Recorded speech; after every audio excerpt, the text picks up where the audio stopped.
Hello everyone! Ako mula yung agent Sala at ngayon ay pupunta kami ng Redfern 8 kasi may nag-reopen na RFO unit doon, i-check namin. Ayan, dahil last vlog ko may nag-correct sa ating ka-home owner na eto pala yung Redfern 5. Ayan po, ito yung Redfern 5 and Redfern 6. Ayan po, inuuna nila yung water tank. Ayan po. Ito po yung update sa ating Redfern 5 and Redfern 6. And soon din yung ating mga establishment and commercial. Ayan, yun naman yung RE9 and RE10. Binubungkal na din. Yan sa mga interested po kumuha ng house and lot dito sa Lancaster. Message kayo para ma-help at mag-guide ko kayo sa mga process. At ayan nga, pupunta nga kami ngayon sa Redfern 8, Anika Townhouse dahil may nag-open po na isang unit. 2.4 million siya, 10,000 to reserve. Ayan, nasa 18,000 siya monthly. Yan sa mga interested po, ito siya available pa, baka magustuhan nyo. Paunahan lang po to sa pag-reserve po.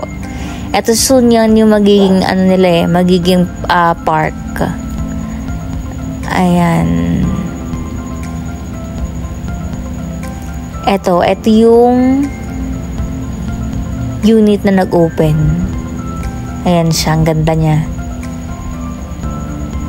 Wala pa pong tumira dyan. Balik kaka-open lang siya siguro. Nasa down payment stage yung dating client. Tapos hindi na nakapag-pay.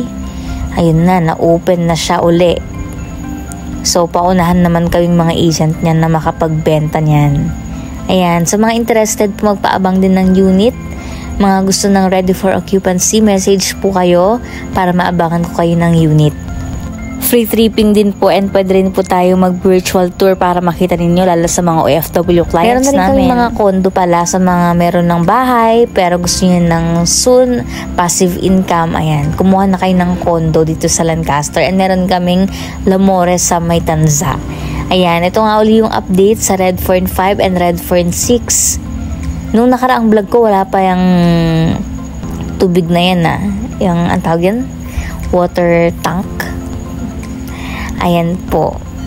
Ayun lang naman ang update natin. Tapos, ayan, nakakagulat. Bigla nang umuulan ngayon. Kasi sobrang init kanina.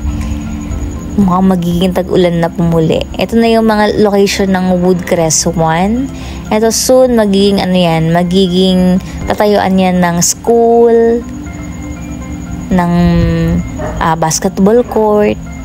Ito naman dito sa bandang right side natin, dyan yung mga Woodcrest 7, mga alleys. And ito yung tulay na paakyat papunta ng Westwood 3, papunta ng downtown Lancaster. And may access po yan sa baba. So pwede kayong papunta ng Governor's Ferrer going to Amadeo, Tagaytay. Ayan, may flood control din dito sa atin kaya hindi nagbabaha. At ito na nga, dito kami nakatira sa Westwood 3. Shout out sa aming mga kapitbahay. Ayan. Ang ganda dito, talagang napaka eco-friendly. Ang aliwalas ng paligid. Ang sarap tumira, guys. Alam niyo yun. Yung napaka-fresh ang air. Pero hindi naman din kalayuan sa Manila. Ayan. Ito yung bahay namin. Yung corner po na yung yellow. Yan. Thank you for watching. Sana ay nagustuhan nyo ang ating vlog ngayon. Message lang kayo pag may mga questions kayo. Ako muli ang inyong agent Sala, your trusted property consultant at kapitbahay dito sa Lancaster, City, Cavite. Bye-bye!